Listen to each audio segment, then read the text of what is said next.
You can look at everything joyfully, or you can look at everything with great sense of misery. Your joy and misery comes from within you.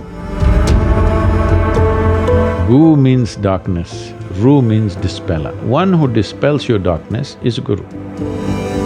You seek a guru because you want your seeking to be more effective, not because you're seeking an answer. Stress, tension, anxiety, depression, madness, all kinds of things. What it means is, your intelligence has turned against you, that's all. Why your intelligence has turned against you? There's no stable enough base. So the entire yogic system is about this, that you create a stable base so that your intelligence works for you. The word yoga means union. What you think as myself is just a psychological boundary that you have set up. If you experience everything around you as myself, this is yoga. When somebody experiences the whole universe as a part of himself, then we say he is a yogi.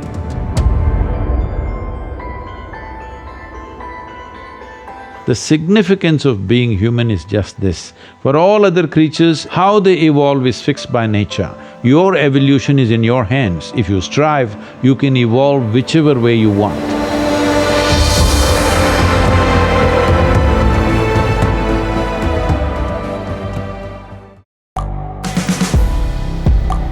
The world is changing.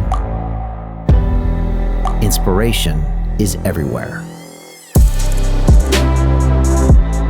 It has never been so easy to connect, share, and bring people together. We're learning from others and finding the best in ourselves. Challenging our beliefs, sharing our vulnerability, overcoming our fears, transforming ourselves so we can transform the world. How far can we go? This is London Real. I am Brian Rose. My guest today is…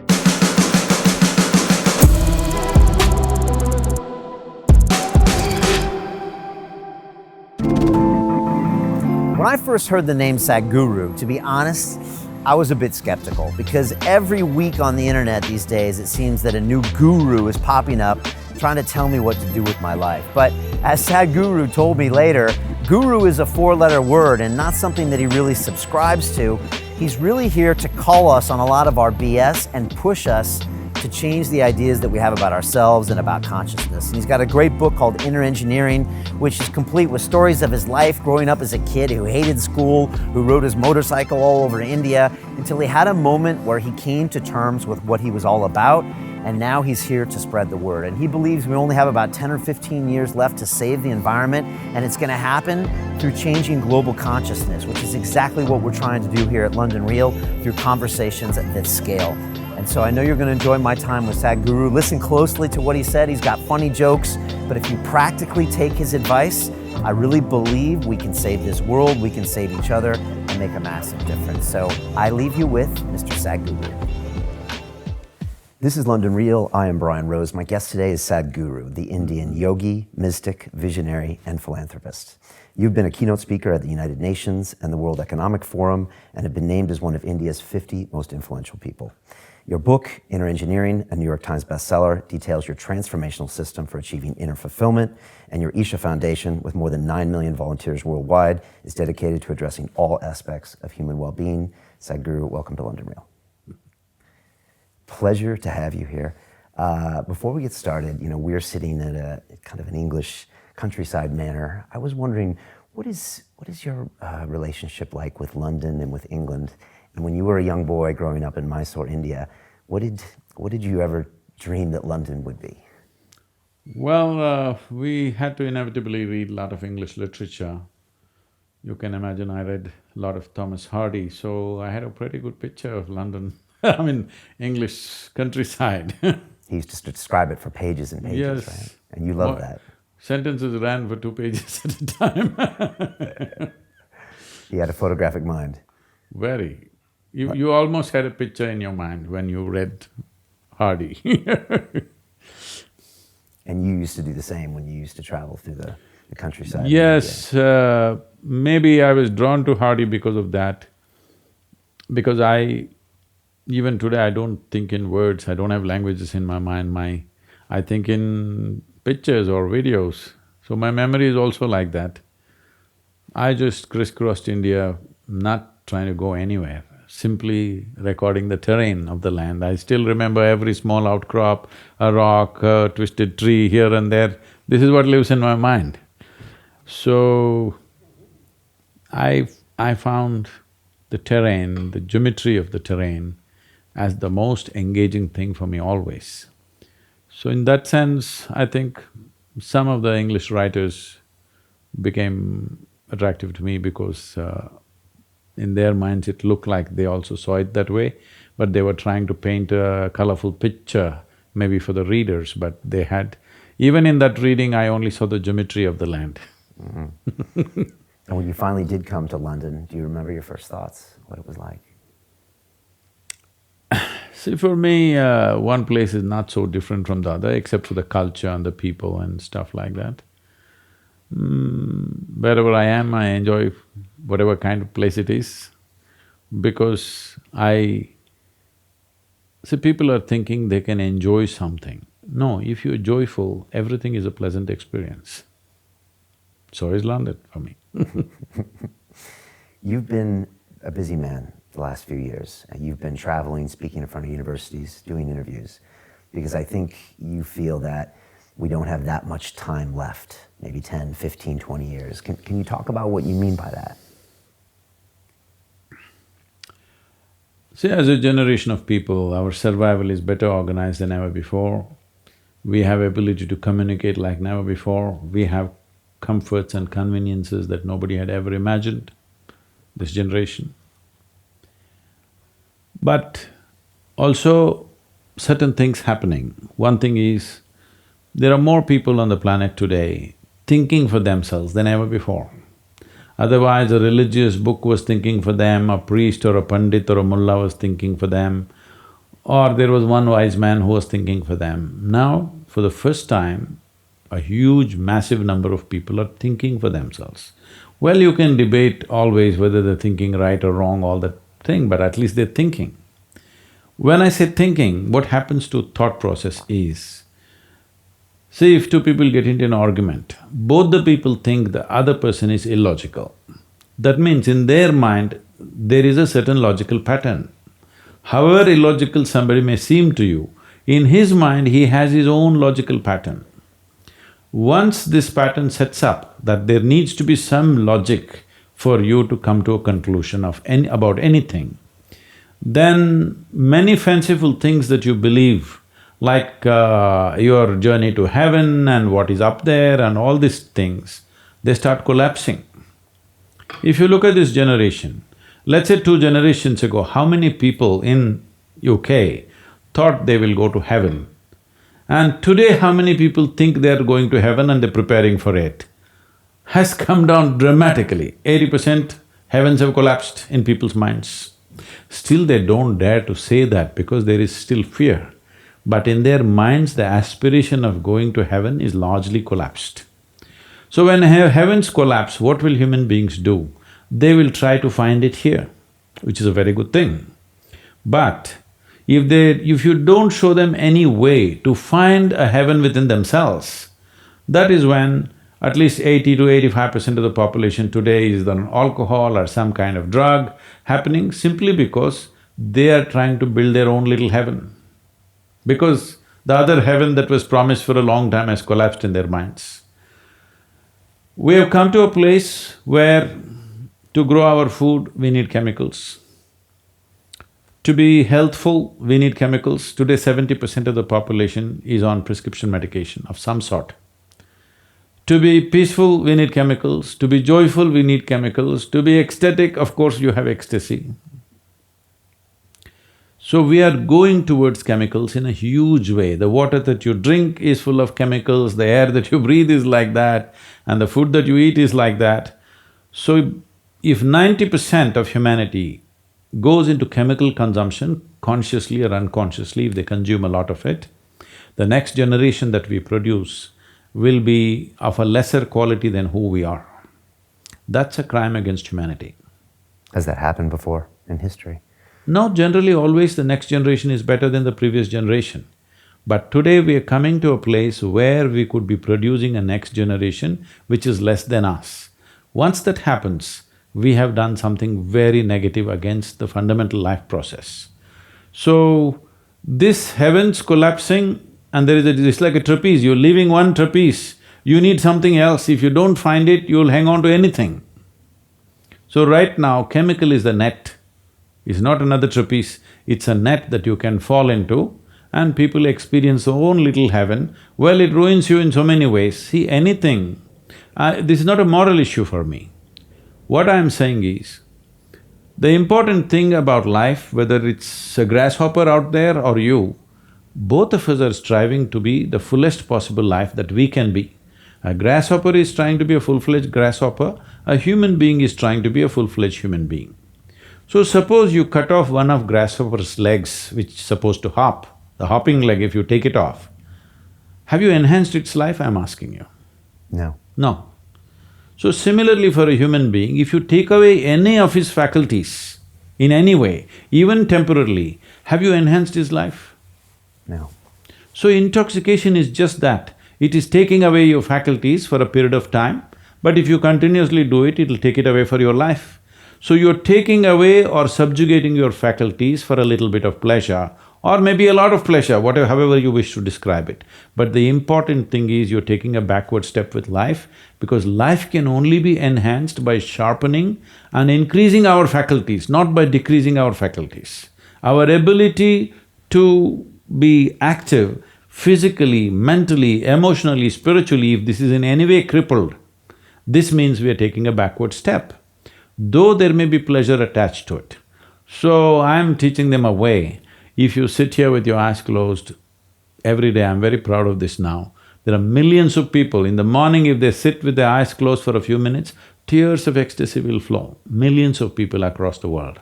That you've taught? Yes, this is what needs to happen, because you need to understand the greatest chemical factory, the most sophisticated chemical factory is right here. The question is only, are you a great CEO or a lousy CEO? If you are a great manager, you will produce what you want from this.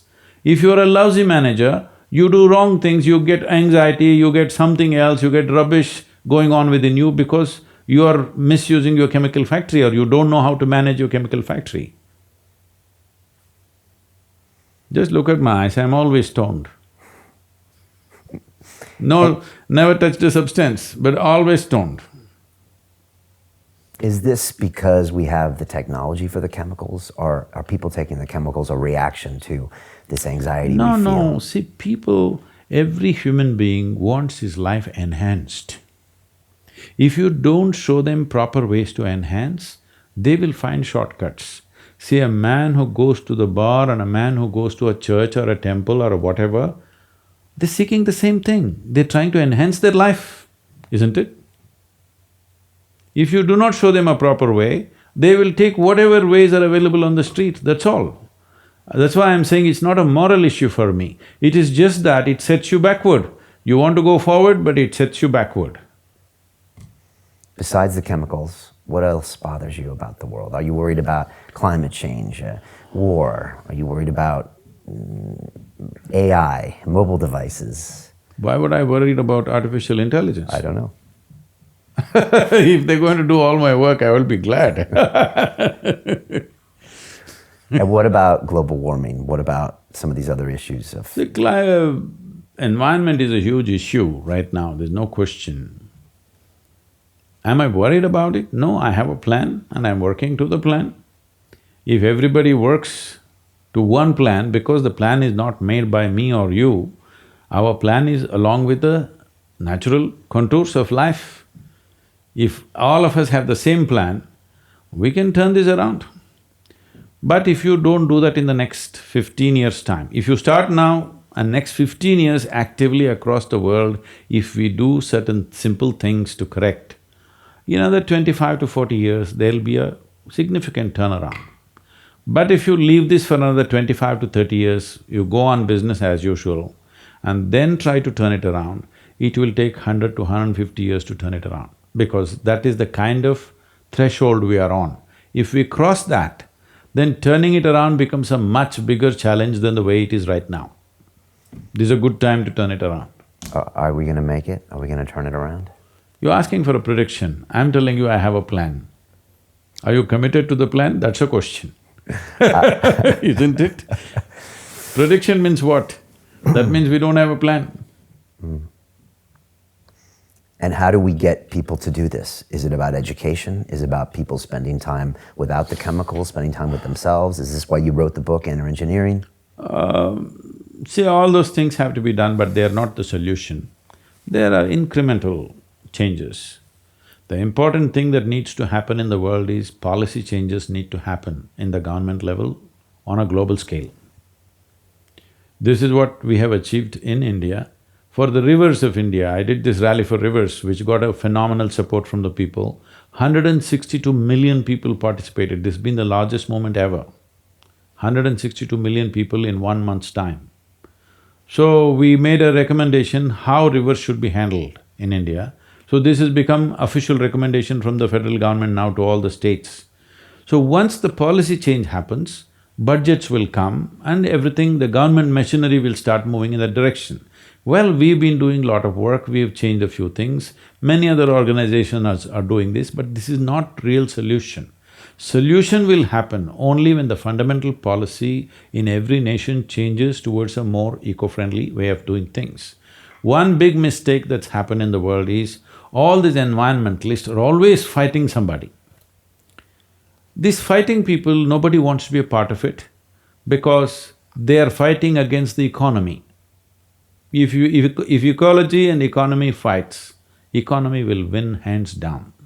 So one fundamental change that I brought about in Indian mindset is, I said I'm going to marry, I'm going to officiate the marriage of ecology and economy.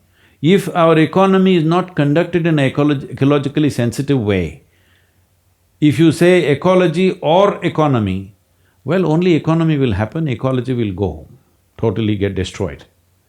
We will only turn around when some great disaster happens to us. You don't have to wait till then. So it's important that I involved the corporate sector in India and made them understand we are not looking for how to destroy your industry. We are only giving you suggestions how to transform your industry so that you could be serving in a larger way than the way you're serving right now.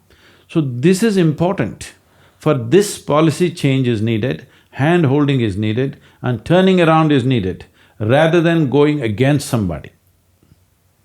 You used to be a businessman. Does that help you talk their language? That's a long time ago. Your father wasn't too happy about the chicken farming, but you did have a background though. Does that help you sometimes navigate things? What or background? give you an extra edge or understanding business as opposed to never having experience?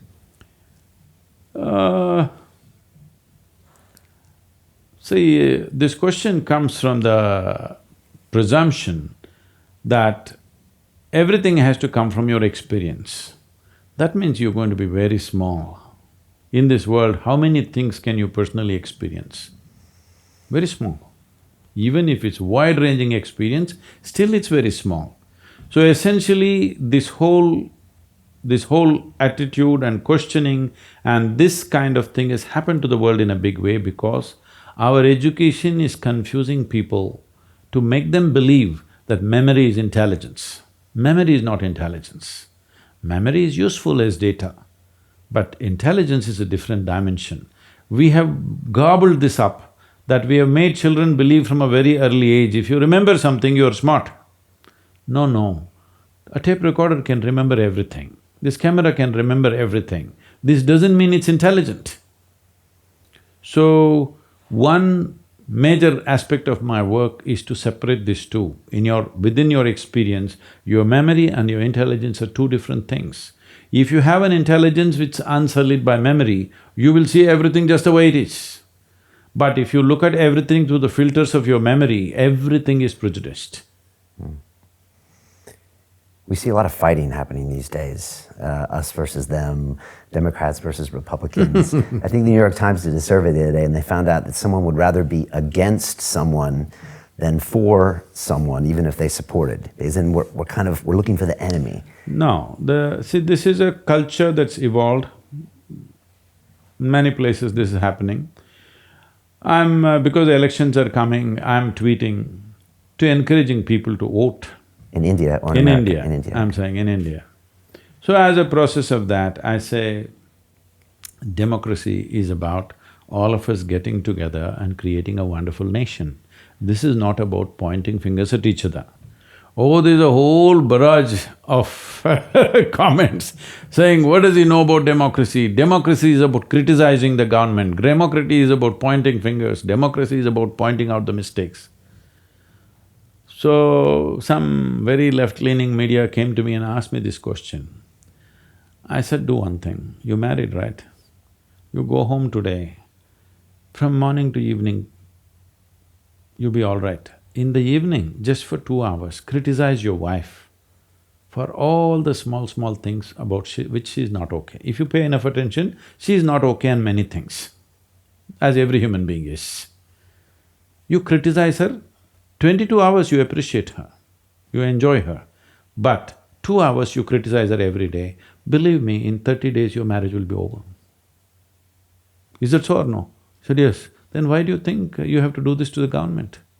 Once people elect, next 5 years you support them. In every possible way you bolster them. They're doing something wrong, of course. But the day they get elected, if you start criticizing, what are they supposed to do? At least wait for them to make some mistakes. So about being Republican, Democrat, this American culture is unfortunately spreading to other countries also. See, when I first came to United States, it's always amazed me.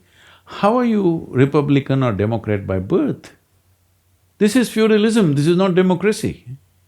Democracy means whatever happened in the last 4 years, you look at it, what they have done is good for you, good for the nation in which you live or not, and then make up your mind who should rule for the next 4 years or 5 years or whatever the term is. Now, no, by birth you have decided, because my father was a Democrat, my grandfather was a Republican, accordingly I have decided. This is feudalism, where is democracy? This is like another religion. You destroyed democracy. Democracy has something called a secret ballot. That means who you vote, even your family need not know whom you voted, all right?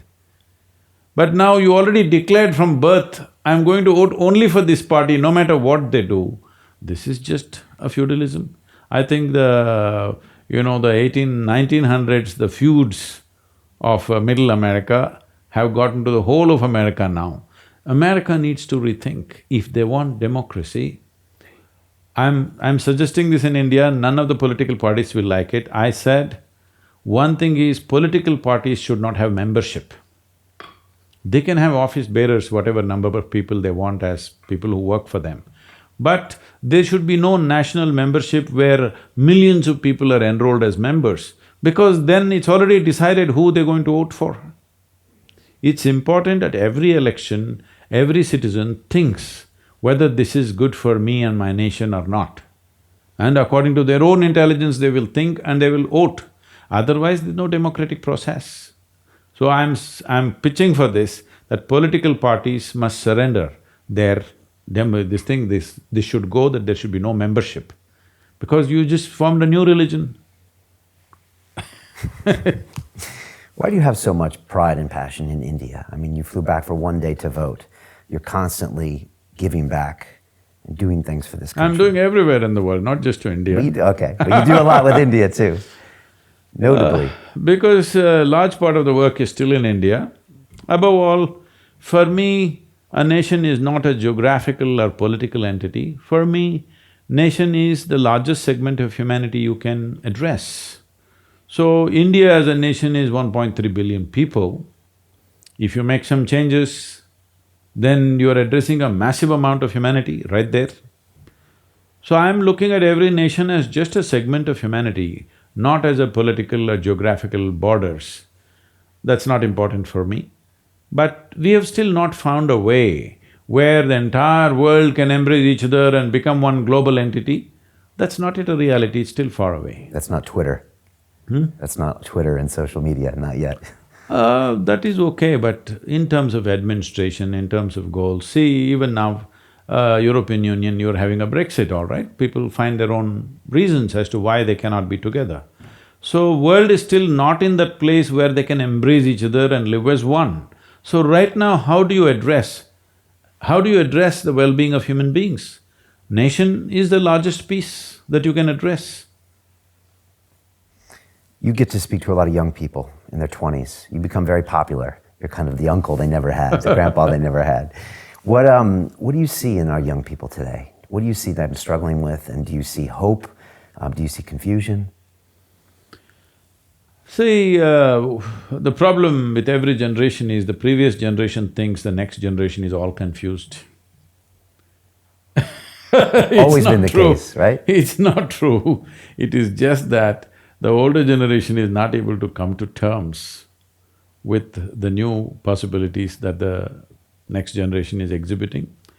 But one concern is physically, mentally, the next generation, the generation that's coming up now, seems to be much weaker than the previous generations, especially physical strength, I'm saying, because I'm not talking about you being a muscle man or something, but this is weakening of the species, which is dangerous over a period of time. Maybe after some time only 2 thumbs will be living because the only thing they do is text. They may be having big thumbs, but nothing else growing in them.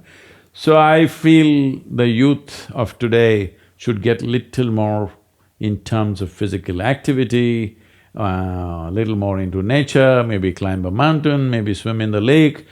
Swimming, everything has become super safe, especially in United States. You can only swim in the pool. Nobody can jump into your pond and swim. You'll get arrested by the local cop. The sheriff will come and pick you up if you swim. When did this happen? How will a young person gain strength, courage, learn to handle many things if you don't do something little unpredictable? Everything is a set track. This is not good. I'll just tell you an example. This was when I came first to United States. We're doing program after program. I do one program, finish this, and overnight we drive, and next day morning I'm doing another program. So I'm driving across United States. So around 2 a.m., we are starved, we've not eaten anything, we've been driving. So no place, then I see one Burger King. Then we walk into this place and then we ask what they have. All their burgers have meat and whatever else. I said, no. Then I said, you do one thing, you just give me the buns. You keep the meat. He said, what am I supposed to do with that? I said, it doesn't matter, you can give it to somebody or you can eat it yourself. Because you anyway eat it, you eat it, I'm not going to eat it. So why should I take it and throw it? He was so confused, I couldn't believe this. He was so confused, he's refusing to give me the buns. I said, I'm going to pay for the whole thing. Whatever the burger cost, I'm paying for this, just give me the buns, you keep the meat. He was confused for a few minutes. What am I supposed to do with this piece of meat? I say, you eat it, give it to somebody will appreciate it if you put double meat and give it to them. I said, no, and he picked it up and threw it into the trash can and gave me 2 buns. It's so single-track mind. Why should you do that? In India means if I told somebody, I don't want what is in between, he would just take it and eat it and give me the buns. And do you think people these days are missing that relationship with their own body? I would say… Because that was a big part of your evolution, wasn't it? This whole thing about how our education systems are set are making it all logically correct, and in terms of life it's all wrong. The movement, the physical movement. No, the way you use your intelligence. Okay. Can you speak on the physical movement? Because when you were a young boy, you started a yoga practice, and I'd love for you to define what yoga is, because there's the Western version and maybe your version. Maybe we start there. What is yoga? Well, today, from where you come, yoga means you must look like a leftover noodle, twisted out. The word yoga means union. Union means whether you are aware of it or you're not aware of it, right now you're happening here as a part of everything else. What the trees exhale, you're inhaling, what you exhale, the trees are inhaling. Not just on the level of respiration, on all levels this is happening. If you live for 75 years, they're saying, you could be eating somewhere between 12 to 14 tons of food. That means right now you must be at least 600 to 700 tons of food, are you? Apparently. No, I'm saying, are you carrying that much? Not that much now. So this is because even what you call as your body is not the same body every day, it is changing. The very content is changing every day. So, what you think as myself is just a psychological boundary that you have set up. So yoga means consciously obliterating the boundaries of your individuality. So if you sit here, if you experience everything around you as myself, this is yoga. If you experience all this as myself, do you need morality? Be good to people, don't harm them, don't do this, don't do that, would it be necessary? No. Did anybody teach you out of these 5 fingers, this is a small finger, don't cut it off? Is there a morality needed like that? Anything that you feel is a part of yourself, with that you don't need any values, ethics, morals, nothing, because it's a part of you. This is what yoga means, you experience everything as a part of you. When somebody experiences the whole universe as a part of himself, then we say he is a yogi. But today, in California where you come from, if you wear a Lulu pant, you are a yogi. Lululemon. So they've confused the physical practice with the spiritual, transcendental idea. See, the physical is important because after all you're cased in this physicality, you're not free from this. So one important aspect of why there is a physical dimension to yoga is, it is the science of aligning your geometry, your individual geometry with the cosmic geometry. When geometry is congruent with something larger, it becomes like that, it functions like that, it makes you experience yourself like that. So in that sense, you're trying to reorganize your geometry so that it's congruent to the larger or cosmic geometry. But just doing yoga as an exercise, you can better swim or play tennis or something, believe me. Because yoga is not an exercise like that, it's a very subtle practice. If you're doing it as an exercise, you may feel stretched and flexible, whatever, but that's not the purpose. The purpose is to realign your geometry. And when you were a young boy, you were jumping down a very deep well, and you saw an older man do the same thing. Only 70 feet. 70 feet, I'm still trying to imagine that, jumping to a dark hole, hoping there's water on the bottom. There is water, you can see it, not a hope. Okay. And then you have to climb back up. But you saw a 70-year-old man do it, and he ended up teaching you yoga. And by using that physical practice, you started to become aligned, and you didn't realize it was happening. Many things happened to me which, when I was… as a child, as a young boy, waking me up in the morning was a project. It would take 2 hours for my sisters or my mother to drag me out of the bed, make me sit up, I'll fall asleep. Make me stand up, I'll sit down and fall asleep right there. My mother will put toothpaste in the brush and give it to me, I'll stick it in my mouth and fall asleep. They'll push me, they'll splash cold water in my face and push me into the bathroom to have a shower, I'll fall asleep right there. Once I started doing simple physical yoga, within a month or two, it doesn't matter where I am till today, morning 3:30 to 3:40, within those 10 minutes I always come awake. It's my choice whether to get up and do something, or if I wish to rest some more, I could rest some more. But it just comes awake because it just got aligned. There is something happening in nature between 3:30 to 3:40, it's called Brahma Muhurtam in yoga, it's a very significant part of the time. So when that happens, your body just comes awake, it happens to everybody, but they don't notice it. So like this, many changes happened simply because Simple yoga. So that's why I'm constantly reminding people, it doesn't matter for what reason you do the right things. Even for wrong reasons, if you do the right things will happen to you.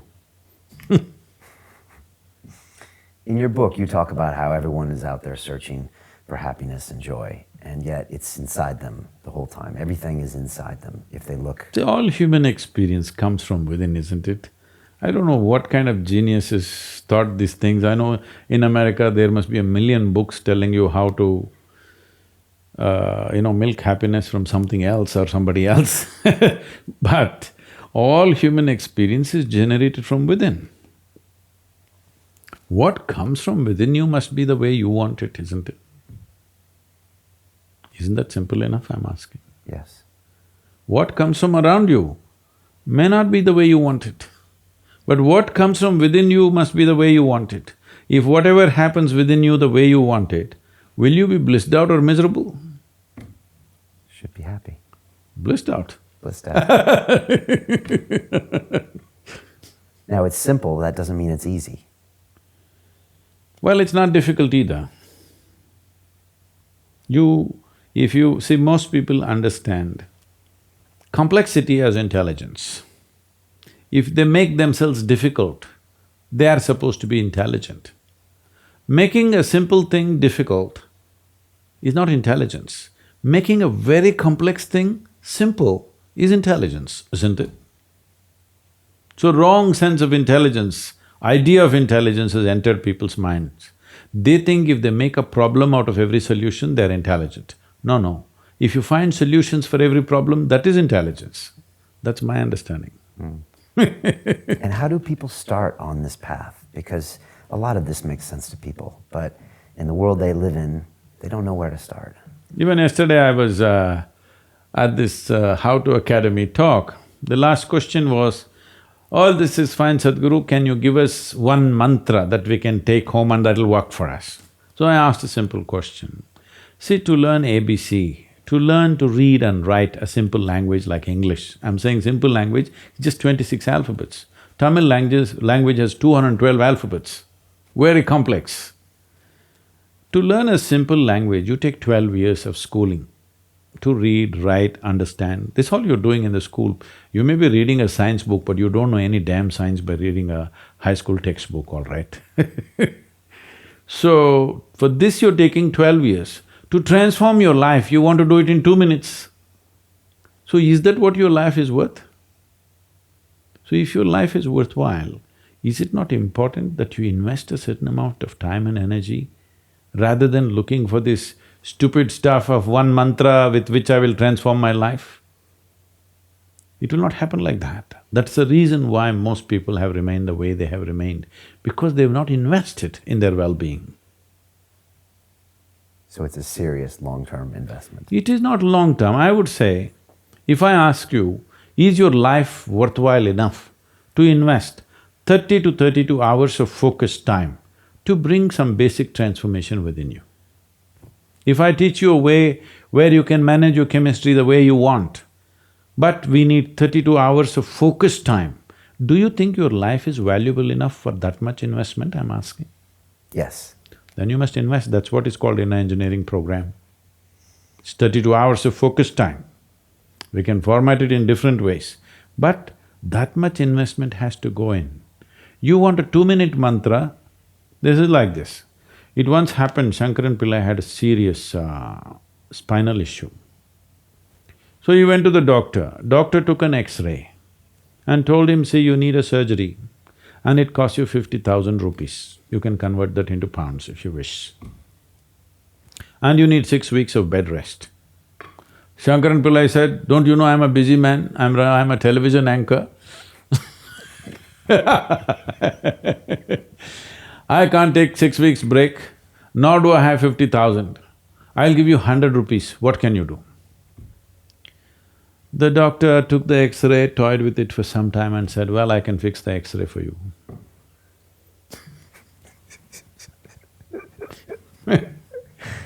Tell me about your jokes. You have a lot of good jokes, Sadhguru, and you have some bad jokes as well. Yeah. Because when they don't get a good joke, you have to tell a bad joke Sometimes you tell jokes like my grandpa would tell, or you just want to leave the room, they're so bad.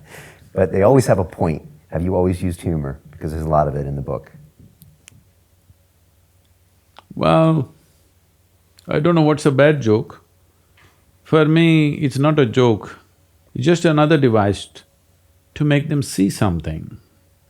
Because most people cannot even laugh simply out of sheer joy, you have to tickle them.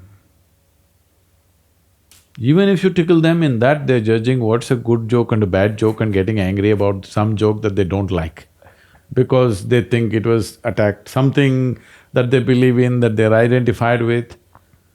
It is just a device. It's just a device to make a point.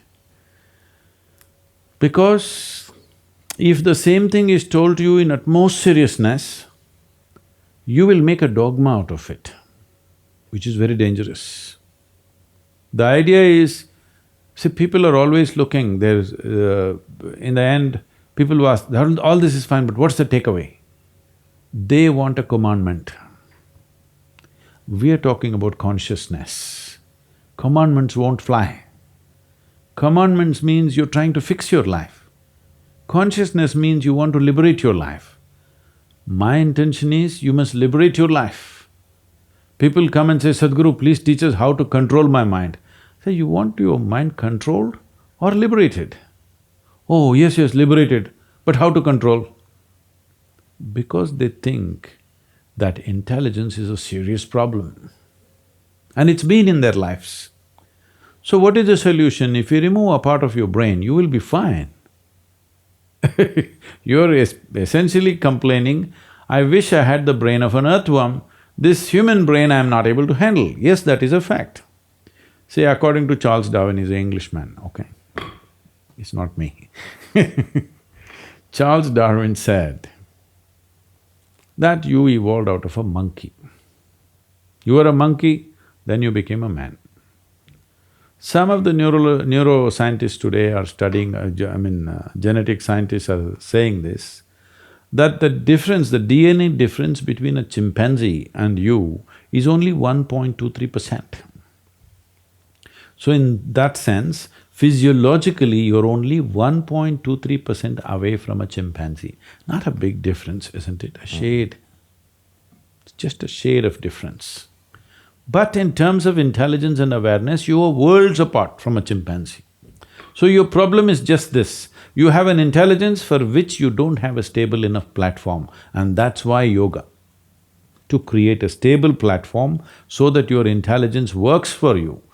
Right now, you may call it so many things, so many exotic names have come up, stress, tension, anxiety, depression, madness, all kinds of things.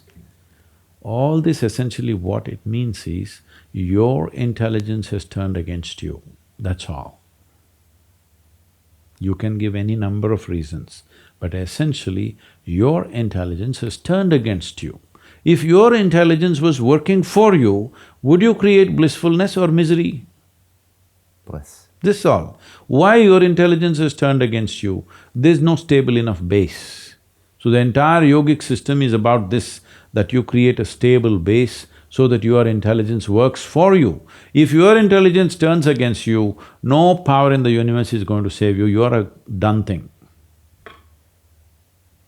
You talk in the book about thoughts, we're obsessed with thoughts in this world, and I'm thinking this and I'm thinking that. In the book you talk about… You must understand, when I say I'm thinking this, another word, another way of saying it is, I'm making up this, I'm making up that. You can make up whatever you want, as long as you enjoy it.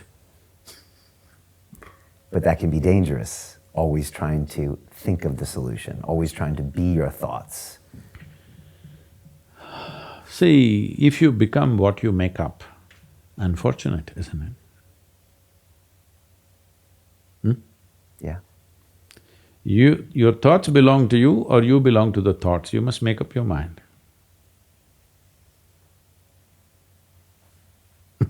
They can be dangerous, those thoughts. They're not dangerous, they're fantastic. Only thing is, fantastic things mishandled can kill you. A car can kill you, isn't it? It's a wonderful thing, an automobile. It's made our lives. If you handle it irresponsibly, it kills you. Every possibility is like this. Every possibility, if you do not harness it, it becomes a problem. So the same goes for your cerebral capability. If you do not harness it, it's a serious problem. It's taking away 80% of the human beings are simply suffering. They don't need any outside help. They're on self-help. You mentioned the word responsible there. You mentioned it in the book. What does that mean, that word, responsible? See, suppose somebody is here, lying down. If I call him, he doesn't respond. If I shake him, he doesn't respond. If I poke him, he doesn't respond. What do you think of him? He's dead. He's dead. So death means you have lost all ability to respond. So what does life mean to you? Your ability to respond. So now you make up your mind, how alive you want to be. 50% will do? Huh? If you're 100% alive, it's fantastic to be alive. If you're dead, it's good, at least for others I'm saying. But if you're half alive, it's torture, isn't it? So whether I keep you half alive or you keep yourself half alive, whichever way it's torture, isn't it? If I do it, I'm inflicting the torture on you. If you do it to yourself, it's self-torture. But whether I do it or you do it, it still is torture, it's suffering. So tell me, for most of the people, how many people in this world are being tortured by somebody else? Most. Really? In their minds. No, they're being tortured by themselves. Right. How many are actually physically being tortured by somebody else? Unfortunately, it happens to a few people, all right? It may be a certain number of people, but definitely not 80% of the population. 80% of the population are experts in self-torture.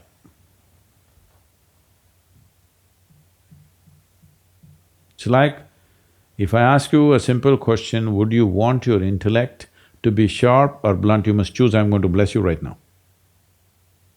Sharp or blunt? For me? Yeah. I'll take sharp, thank you. Sharp. So if I give you a sharp knife, if you hold it on the wrong side, wrong end of the knife, if you hold it, the harder you hold it, the more it hurts, isn't it? That's all. You're suffering your own intelligence, you're suffering your own possibilities. So what is the solution? Soak your brain in alcohol every day in the evening. It looks like it's a solution for the evening. Tomorrow morning, of course, it's a bit soaked and swollen and it hurts. And this is going to get worse, this problem. You said in India drinking has gone up Oh, thousands of percent. tremendously. Because it's available now, economic means, No, it's normal. not only that, culturally, everybody is trying to be Western. They're all trying to be Englishmen. They learn the language later, but right now they've adopted the evening drink. Otherwise, in our homes, when we are growing up, if anybody says in that family people drink, nobody will give their girls to them. Nobody will marry from their family because in that family men drink. This is how it used to be 40, 50 years ago. Today, if you don't serve a drink, nobody will come to your wedding. That's a change that's happened. How do you fight against that? Huh? You can't fight it. That's why I'm giving them something which is much more than any drink or drug. You close your eyes, you're blissed out. Why would you go for a lower drug? I've had experiences where I No, felt… no, don't tell me what all you had Oh. in California. Oh no, not California. I know that you don't think alcohol is good and cannabis is good and some of these drugs are not good for your system, right? Even though there's receptors, they were meant for your own generation inside your body. Is that right? But I have had moments when I have transcended my body and done many things you talk about in your books, where I do feel connected to the universe and I feel like I do see what everything is all about and everything you say makes sense. but they usually happen when I'm having a psychedelic experience. But it definitely happens. And without that, I probably would not understand what you're talking about, Sadhguru. But because of that, I actually can see that you are speaking the truth. No, without that, you would have understood that you don't understand what I'm talking. With that, now you think you understand. No. Recently when I was in the universities in India, so there also there's a bunch of students, young people saying, let's make marijuana legal. I said, no problem, let's do it. But let me ask you a simple question. Suppose you want to fly and the pilot is smoked up. It's called smoking up. Just smoking is tobacco, smoking up is spiced. So your pilot is smoked up. Would you like to fly with him? No. You want to go through a surgery. Your surgeon is smoked up. Would you like the surgery? No, 100%. Then how come you think you can be a good student in the college smoked up? How come? You clearly understand your faculties are lowered, right? Yes or no? Yes. So lowering human faculties, if you think it's a virtue, please go ahead. But sometimes it gives me a glimpse, Sadhguru, into something I'm Yes, missing. it does, I will tell you. You're just walking on the street, suppose we kind of club you on the head, it'll just give you… it'll make you see stars, you know. Okay. You saw the stars. But is that the way? So I should do the work and find the way Yes. within myself. You and must not take use charge of this chemical factory, which is the finest chemical factory on the planet. Believe me, it is. that. And you can access all of those chemicals yourself Oh yes, and put them in the receptors they were meant to go to. you don't have to do that, the mechanism will take care of that. You start off the book with a four-letter word. Can you talk about that four-letter word and what it means to people? Well, the word guru means… gu means darkness, ru means dispeller. One who dispels your darkness is a guru. That means you walked in, this light, this LED light is your guru because it dispelled your darkness. Physically, right now you can see things the way they are because there is light. So, other dimensions of life for which you can't turn on a torchlight or a tube light or a LED light, there you need different kind of light. For subjective dimensions of your life, where you can't put on an outside light, you need some kind of light. So whatever opens up that dimension for you, that's your guru. Why is that a four-letter word? Because it's four letters.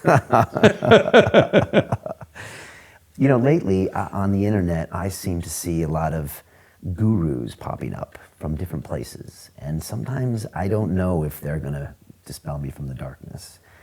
Is this a phenomenon of social media where these… I call it a four-letter word because of the many ugly ways in which it is being used today. Okay. Incorrectly. So, I wouldn't say incorrect, I would say ugly. Okay. See, you don't… Now the question that you're asking is, how do I know somebody is really a guru or somebody is just going to take me into more darkness? The simple thing is this, you never believe what people say. Just look at them, how they are. Has it worked for the guy who's talking about it? If you think it's worked for him, please listen to him. If you think it's not worked for him, don't worry, even if he's talking about the biggest things, there's no point because it's not worked for that guy. What's the point? That's simple. It is. In India, there's a long history and tradition of gurus. Yes, we have seen some absolutely fantastic gurus out there in the tradition, not one or two, many, thousands. But because we have been under serious invasions for over 1,000 years, we've been an occupied nation for 1,000 years, where systematically people try to destroy the spiritual culture and ethos of that nation. Because India as a nation, if you look at it culturally, see, the mechanics of any making of a nation is the sameness. sameness of language, sameness of religion, sameness of race, sameness of ethnicity, something like this, some sameness. See, right now, why you want Brexit? Because they're all speaking different language, they're different culture, different everything. We are English. It's a sameness, always. But India as a nation is a nation which has completely defied the definition. We have 1,300 languages and dialects in the country. Every 50 kilometers or 100 kilometers if you drive, people look different, dress different, eat different, everything different. If you walk into any home, there are five people were worshipping with five different gods and goddesses of their own. But still there is no issue, because this was a land of seeking. Seeking was the connecting thread for us, that everybody is a seeker, not a believer.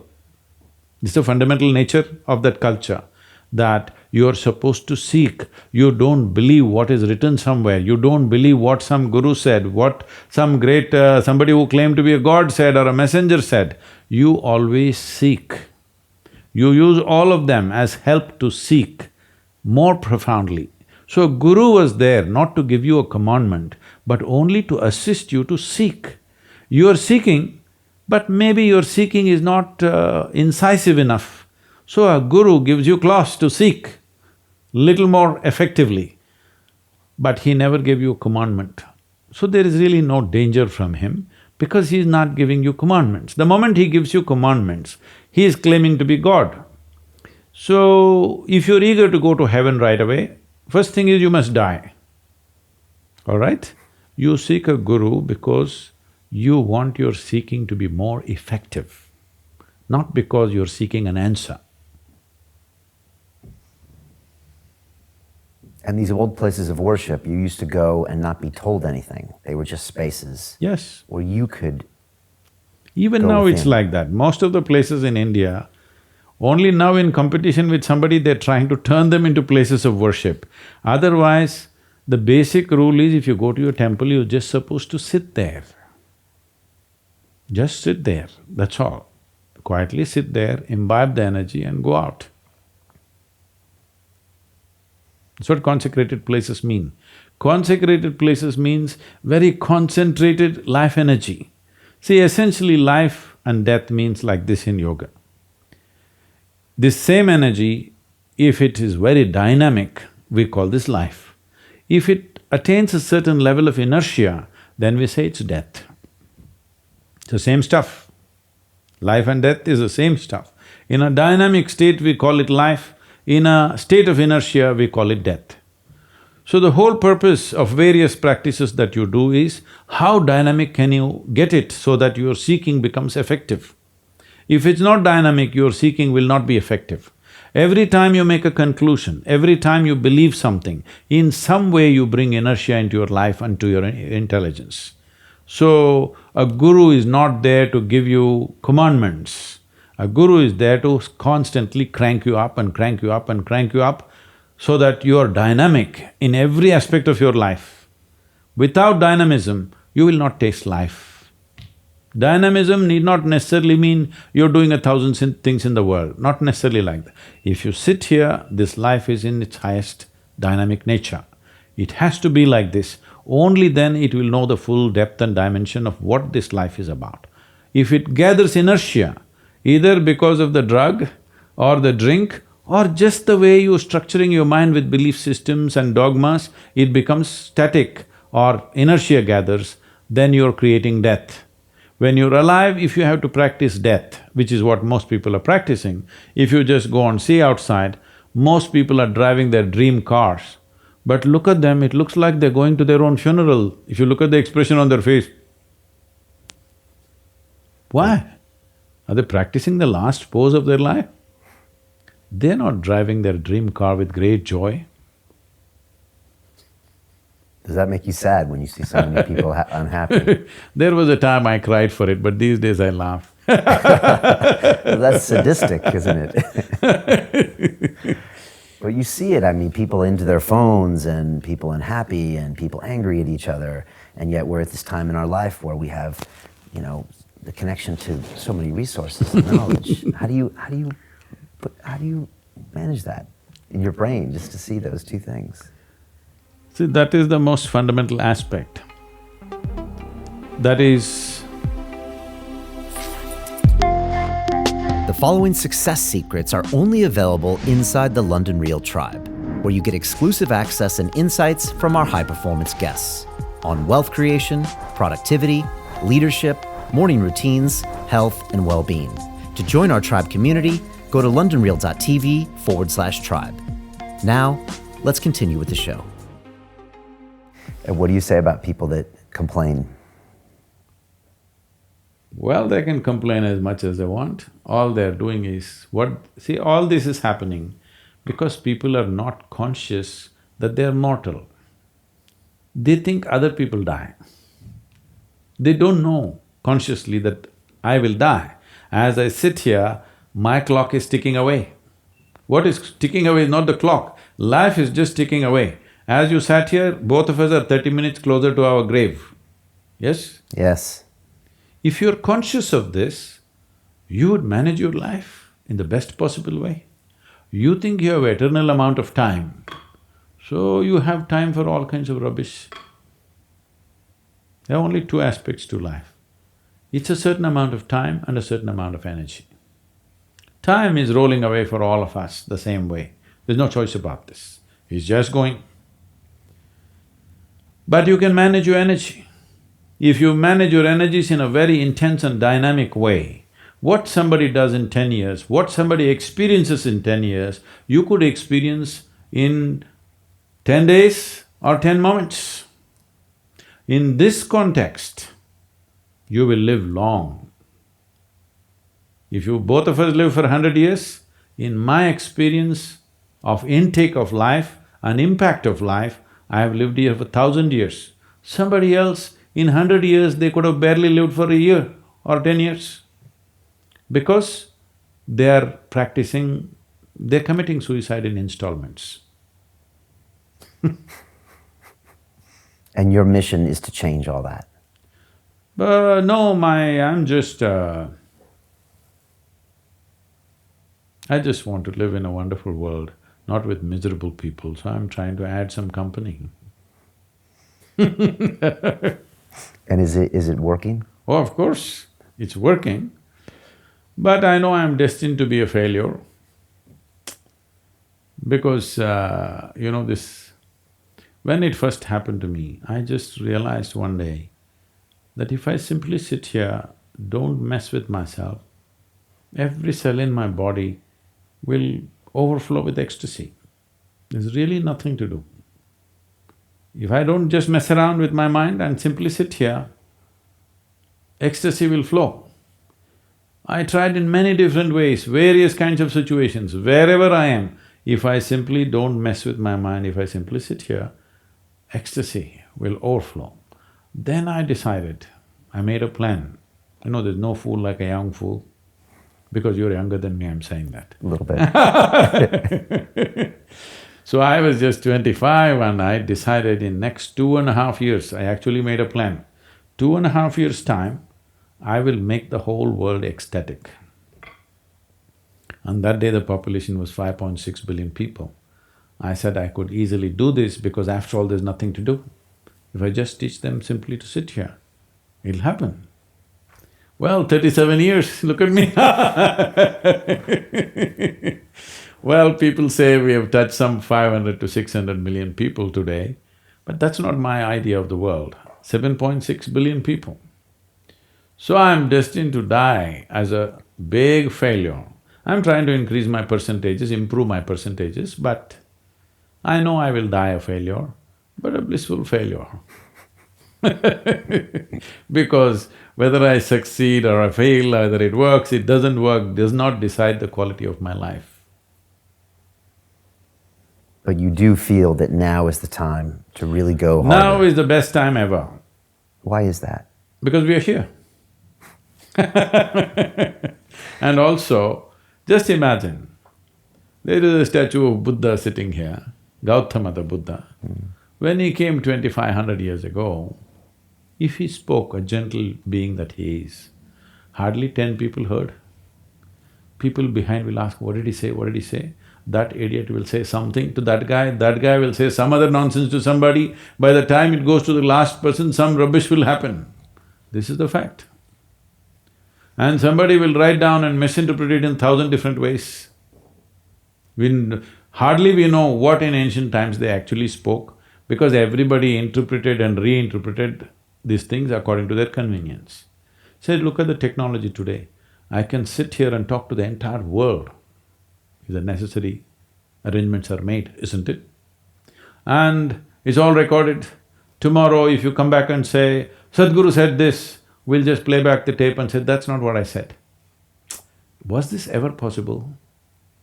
So today, if we want to transform the world, human beings, if you want to raise human consciousness, there has never been a better time. This is the best time.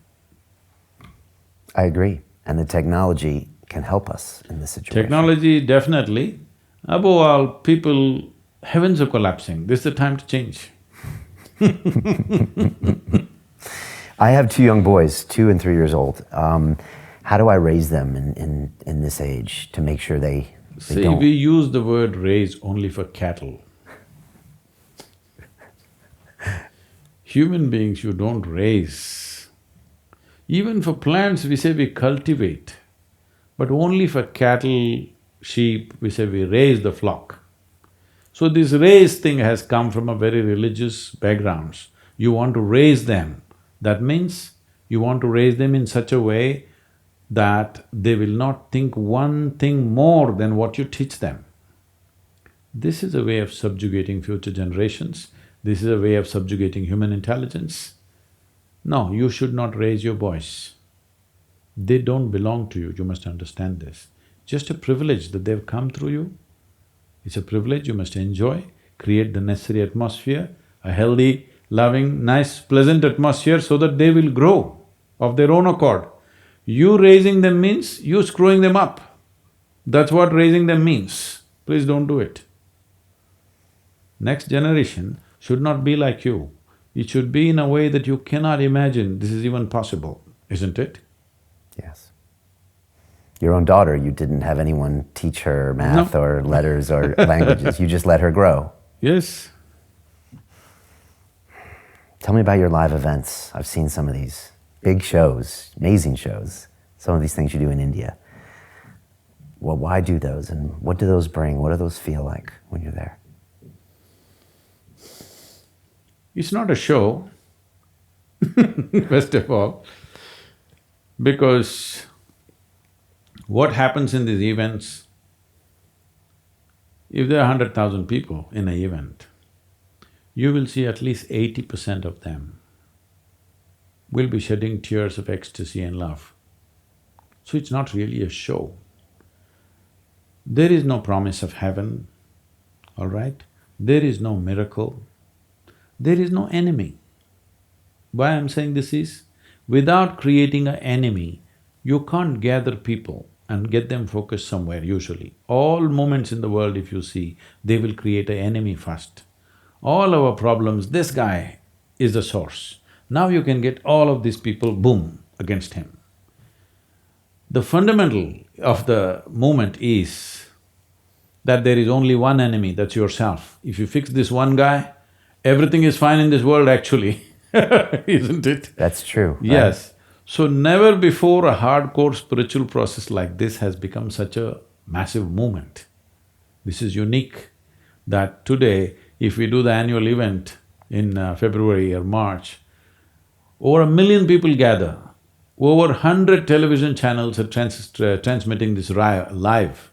That means I don't know how many millions of people are watching it on the television, and on the webcast, on the YouTube, all this stuff. Why I'm saying this is only possible now. Gautama spent 40 years of his enlightened life traveling from village to village, town to town, talking to small groups of people, large groups of people, all kinds of people. I'm sure what he said was misinterpreted in 1 million different ways. Even today, though it is so crystal clear, what I'm saying is so simple, you ask 10 people, 10 people will say 10 different things. So we have to keep on saying the same thing in many different ways so that misinterpretation is minimized to the minimal. But in misinterpretation is difficult with me because most of the people don't even know what I'm talking about. Because they're all looking for a takeaway. What is the takeaway? There's nothing takeaway. I will not give you any takeaway. If I give you takeaway, what will you do? You will carry it on your head or you will reject it. One of these things you will do. Both are no good. If you believe what I say, you will not get anywhere. If you disbelieve what I say, you will not get anywhere. Only if you exercise your own consciousness, you will get somewhere. So the entire thing is just a device. It is just a method to get you into a certain state of seeking, certain state of evolution within yourself. It is about active evolution of yourself. Over 15,000 years ago when Adi Yogi spoke about this, when they asked, what is the nature of life, how do we do this? He said, the significance of being human is just this. For all other creatures, evolution, how they evolve is fixed by nature. For the human being, your evolution is in your hands. If you strive, you can evolve whichever way you want. This is the basis of yoga. Tell me about you and your day. What do you do every single day? This is my day. Every This is day your it's day. like this with somebody. Do you wake up early? Do you still practice a physical yoga? What is your day like that is always non-negotiable for you? Everything is negotiable except the way I am.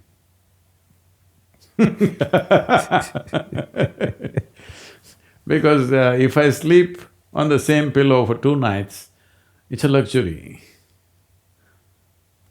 In entire 2018, I slept at home for 32 days. So, what is the routine? People are always asking. First thing is when I wake up, where am I today? That's the thing.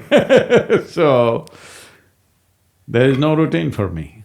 I just take 20 seconds to organize my energies that it's ready for the day. 20 seconds. And is that the plan for the rest of your life? What do you mean? Are you gonna keep doing this, traveling, speaking, working? No, at different stages of my life I've done different things. Right now, we're in this mode. This will change after some time. This kind of traveling will not be necessary after a few years, maybe in a couple of years probably. Technology is there, real TV is there. So you guys will deliver, I don't have to travel. When will you know that your work is making a difference? How can you tell? Oh, it is always making a difference. You must see how people come the first day, how they leave. They look like flowers have blossomed within themselves. So, there is no this thing that I need some kind of outside measure. Because it has transformed me, I know this method will transform any human being. Any human being, whatever kind they are, wherever they are, it still will transform you because as a species, the fundamental mechanism is still the same. Only thing is to get them willing, we have to do a lot of talking. If I was to ask your team here, what is Sadhguru's superpower? How has he managed to do all the things you do? To travel, to do the events, to speak to people. What is it about you? What is the thing that allows you to do all this?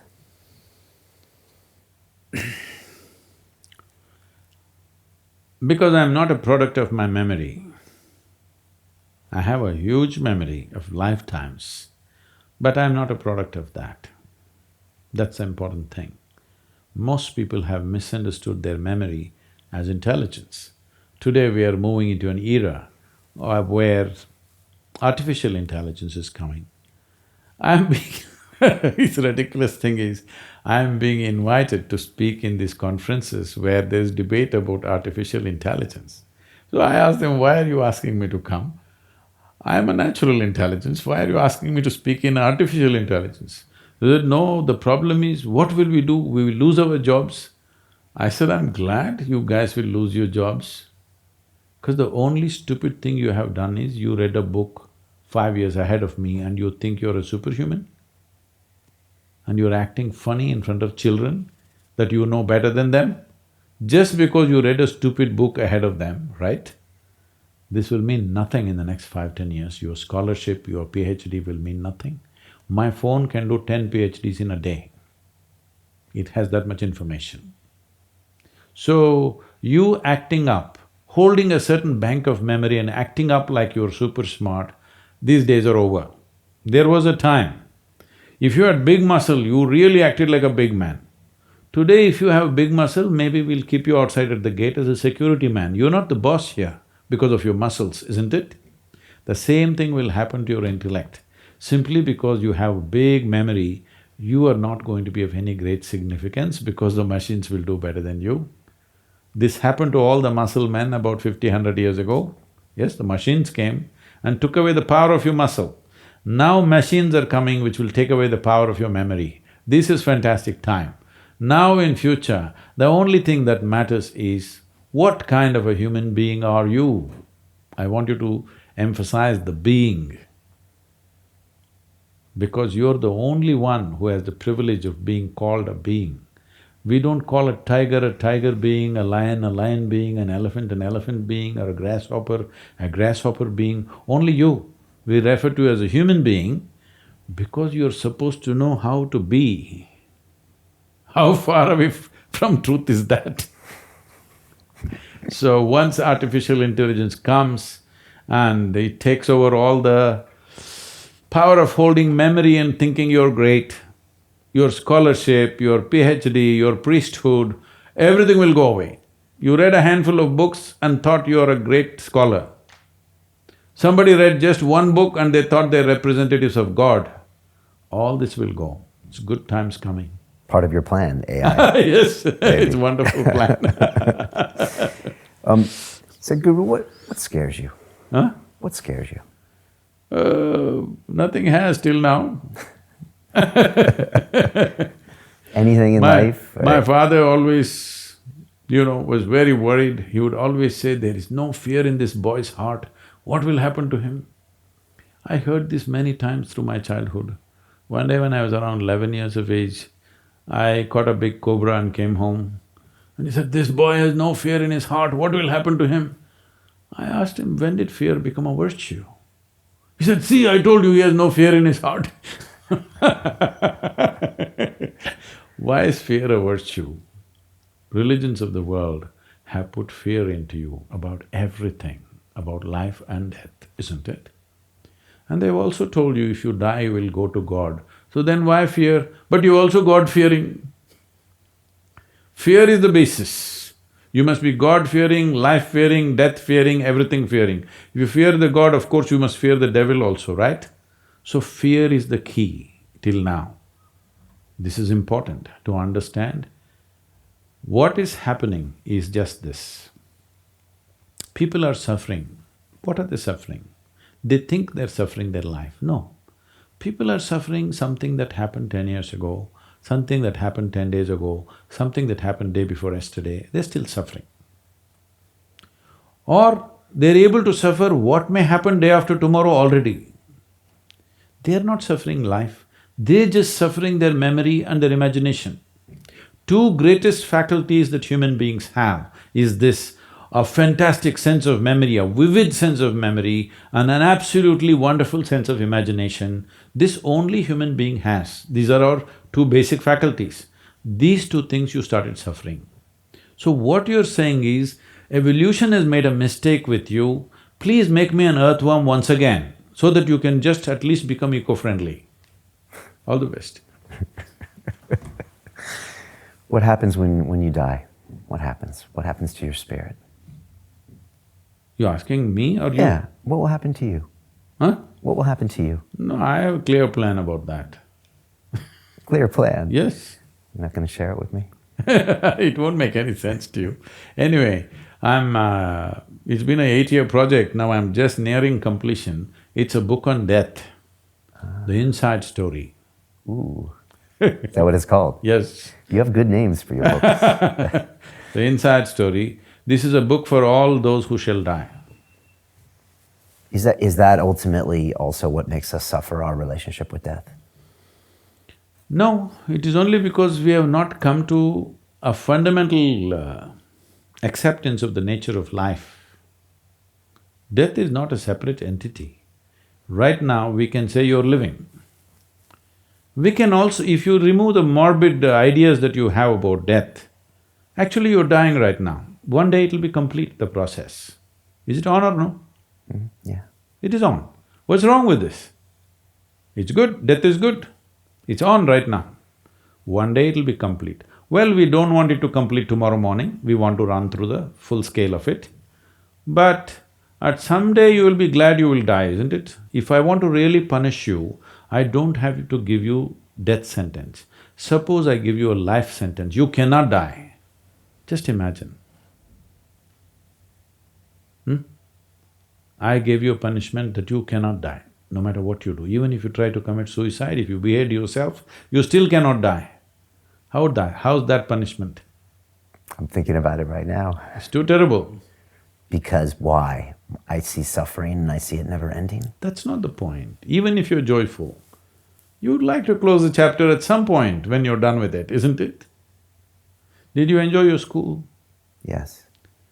So even if you enjoyed your school very much, did you want to get out of it as quickly as possible? Very much. Same thing with life, isn't it? And yet Not because you're suffering, because always the next possibility is always beckoning you, isn't it? And there are more possibilities. Of course. Okay. And that the book is going to talk about that. Yes. What would we be surprised to learn about Sadhguru? Something you do that maybe we wouldn't expect a guru to do? Well, I can ride a motorcycle better than most young people can do. You still ride? Oh yeah. Do you have a favorite bike? Right now I've been riding a scrambler, but just now I'm yet to… I've ridden it around, test-ridden it, but yet to really do any long rides. I have a Honda, a VF4, which is a good one. Why do you like riding? Why? Why riding? Why do you like it so much? I like sitting also. I like walking also, I like golfing also, I like everything. But few things are still allowed, other things are all gone because time, not enough time. So riding, when I'm traveling, instead of going by car, I can ride, it still allows me a little bit of riding here and there. I guess you've read Zen and the Art of Motorcycle Maintenance? Oh yeah, way back. What do you think of that book? Well, it inspired a whole generation in a certain way. Spiritual book, isn't it? I wouldn't say it's spiritual. It is… it definitely made people think a little differently. Maybe you could call it that way, as a kind of a brochure. It's a brochure for spirituality. Yeah. But a wrong brochure, because you're misunderstanding magic as spiritual process. This is the biggest problem. People always think spiritual process means something magic should happen. No, spiritual process means you got to the roots of reality. And reality itself is a great magic. Tell me, you walk into the garden, you look at the flowers blossomed all over, you think… and if you smell, it smells wonderful, you think they sprayed perfume to the roots? No, they put filth. You put filth and fantastic blossoming and fragrance comes out, is it not magic? Is your existence not magical? Yes. In the middle of nowhere, you don't know where this cosmos begins, where it ends. In the middle of nowhere, in this tiny blob of mud, which you call as planet Earth, you and me sitting here on a round planet which damn thing is spinning, and we're talking all this, is this not magic? Hello? Yes. You want something more magical, I'm asking you? The only problem is, this blob of earth, tomorrow morning if it evaporates, nobody will know in the universe. I'm telling all of everybody, including the religious people, who think they are the center of the universe, all right? I'm saying our existence here is so insignificant little thing. This solar system itself is a speck. In that planet Earth is a microspeck. In that London is a super microspeck. In that you're a big man. This is a terrible problem. What keeps you awake at night? Huh? What keeps you awake at night? Anything? Life. I just stay awake most of the time. You do? Yeah. Thinking about life. No, just living. Living. Just being alive. This is the most fantastic thing, that you're alive right now, isn't it? Hello? Yes. Not thinking. Thinking is a very minor thing. Unfortunately, in this part of the world, people have made human thought bigger than the cosmos.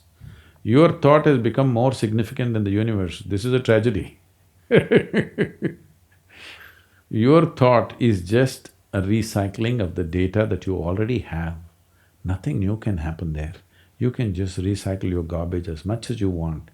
Same things in different forms of permutations and combinations will come.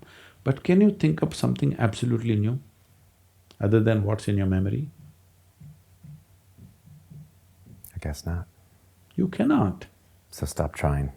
No, what is there to try? See, if you have an iPad, whatever you've loaded into it, that you can get it out in many different formats. As they improve the models, more and more intelligence goes into it, it will give you many more combinations. But can it produce something which is not there in it? Is it possible? No. This also the same thing, your intellect is like this, it's ruled by your memory. What kind of memories you have, that it brings out.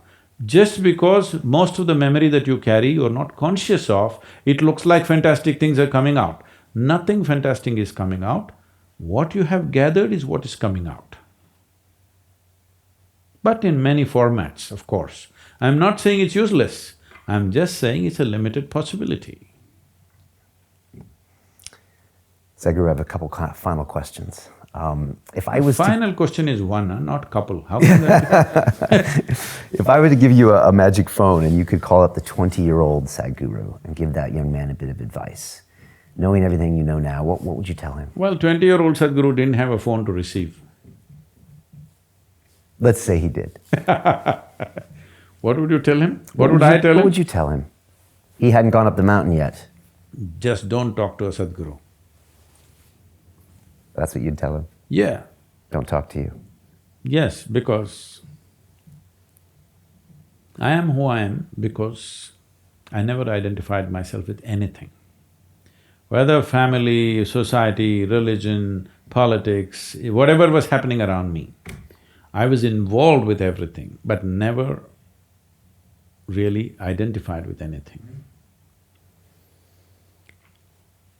There were many things happening around me. I was participating in everything, but never identified with it. So if a Sadhguru came too early, I would have kept him away too. So 20 years when I am 20, Sadhguru was too early for me. Today I am seeing 12, 15-year-old boys are coming to me with great involvement, they are fortunate people. But I was not like that. At 20, if Sadhguru came, I would have ignored him. So I'm glad he didn't come at 20. Okay. On that same note, best advice you've ever received? Huh? What was the best advice you've ever received in your Best? life? Advice. Me? Yeah. Or did you listen to any advice? I never received any advice, nor have ever given advice to anybody. Okay. This is a rule. Okay. No advice taken, no advice given. You could suggest and explore things here and there, that's it. This may sound arrogant, but this is not coming from arrogance. This is coming from a very early childhood, I have 1 billion questions floating around my head, like a huge cloud, always, day in and day out. Questions and questions and questions. Not the way people suffer questions here in this part of the world, they suffer these questions. For me, questions were invigorating process. Every new question that I could create was always made me more alive and crazy, more confused but more alive, because I did not draw conclusions. So advice was not even something I was looking for. I was looking for answers, for solutions, which never came from anybody. Everybody had something to say that they have read somewhere, they heard somewhere. Nobody ever told me something that's absolutely fantastic and real within themselves. They're all talking something they picked up from somewhere. This whole world, unfortunately, these influences come, everybody is talking about their role model. People ask me, Sadhguru, who was your role model? I tell them, no, I never rolled with the models. Because this is a unique life. This… all you have to do is create an ambience where this life will flourish. This need not listen to anybody. Nobody needs to listen to me either, as an advice. But as a device they must, because they don't have… they have not generated their own devices to grow. If you had limitless amount of time, even devices you need not take from me, because slowly your intelligence would evolve that by yourself. But you don't have limitless time, you have limited amount of time. Because of that, you must borrow my devices. You should not take advice from me. Anyway, I will not give you any to disappoint you. But they can borrow your devices. Of course they should, because time is limited. And so finally, to that 20-year-old that is watching us, that's listening to us out there, we're not going to give them a mantra, and you're not going to give them a next action step. No, no. What can they do? They can do one thing. If you're a 20-year-old, just here, I'm just thinking this up right here. If you're a 20-year-old and if you tell me that you're really committed, I will offer the program free for you. What normally costs $150 or whatever, £150 or whatever. If you're 20 or below and you really committed that you will go through it in a interested way, in a focused and involved way, I will offer the free program free for you. Absolutely free. Why do that? Why? Because you're 20. Because you're the future of this world, that's why. Okay. Sadhguru, I very much appreciate the time today. We've been waiting to do this for quite a while, and I'm a big fan of what you do, of your books, of your thought process and everything. So I hope to come to maybe one of your events in the future. You must come to India. You must come and see the yoga center, how it is. Yeah? I've never been to India. It's a fantastic tool, meticulously created for self-transformation. Doesn't subscribe to any particular philosophy, ideology or belief, it's just an instrument for transformation. I'm going to take you up on that. All right. Wish you well. Thank you, sir. That's nice.